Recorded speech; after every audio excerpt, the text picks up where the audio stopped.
iyadoo xabsiyo badan oo ku yaal dalalka caalamka ay ku jiraan dhalinyaro Soomaaliyeed ayaa mar walba waxaan helnaa fariin ah qaarkood xanuuno ayay u dhinteen waa la jir dilay iyo waa ay liitaan mana jirto cid ka garaabaysa arrintaas dawlad iyo xuquuqul insaan toona maama Ardo Axmed Maxamed waa hooyo danyar ah degan Garowe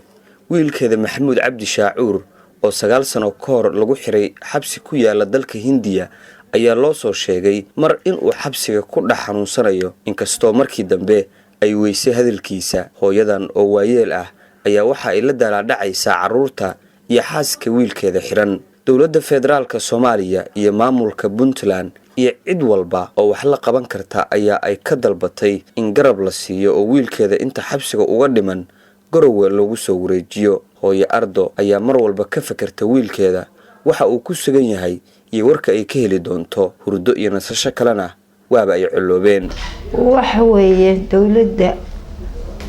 dawladda federaalka jamhuuriyadda Soomaaliya farmaajo kulli dawladda dhan inay noo gacan qabato nimankaas oo wadanka Garowe noogu soo wareejiso wixii nool wax waa dhintay wiilkay Maxamuud Cabdi Shaacuur baa la dhahaa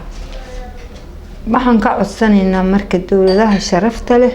nimanka tawaalaysan qaarna ku dhinta xabiska qaarna hadda liitaan waxaan ka codsanaynaa in loo soo gudbiyo magaal Garowe aniga wiilkay waxa la dhahaa oo ku jira nimanka Maxamuud Cabdi Shaacuur markii hore wuu hal jiray in dhow hadalkiisa ma hayo dhimayaan maqan nimankii la yiri waa laydin leynayaa buu ahaa haddana mudaharaadka la sameeyay haddana laga daayay buu ahaa buu ku jiray marka intaas hadalkaas u dhacay warka ma hayo maya anagu lama xirin hadeera u hor leeyahay dawlad ka horreysay sheeko korsi midna ma gelin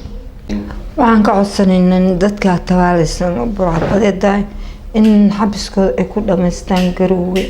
oo loo soo gudbiyo intaasaan rabaa xiriirlayaha gobolka Nugaal oo xafiiskiisa aan maanta kula kulmay ayaa ii sheegay Ardo in ay isku barteen saygeeda oo ay isla ahaayeen ciidamadii booliska Soomaaliyeed ee dawladii dhexe Maxamed Siyaad Barre sidaasna ay ugu timid in uu caawiyo waxa uu xiriirlayaha sheegay in cabashada maama Ardo ay noqotay utun iyo calool xumo isaga ku taagan waxbana uusan u qaban karin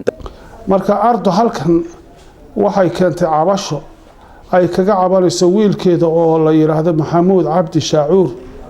oo ku xiran Hindiya wuxuuna ka mid ahaa dhalinyaro badaha Hindiya laga qabtay wuxuuna maqan yahay wiilkaasi hadda 9 sanadood muddadaas oo dhan wuxuu ku jiray Hindiya jeelkeeda waxa kale oo weheliya dhalinyaro kale oo badan oo gaaraysa ilaa 180 kuwaas waxa la rumaysay laba ka mid dhalinyaradaas jeelka ku jiray inay nafaqa la'aan darteed u dhinteen haddaba Ardo waxay halkan u timi in ay fariinteeda gaarsiiso dawladda federaalka ee Soomaaliya iyo dawladda Puntland si dhalinyaradaas loogu soo gudbiyo jeelka gobolka Nugaal ee Garowe sidii horeba looga soo gudbiyay kuwa kale oo lagu hayay meelo kamid ah Seychelles iyo Liibiya iyo meelo kale oo la mid ah intaas baa waxa codsanaysa Ardo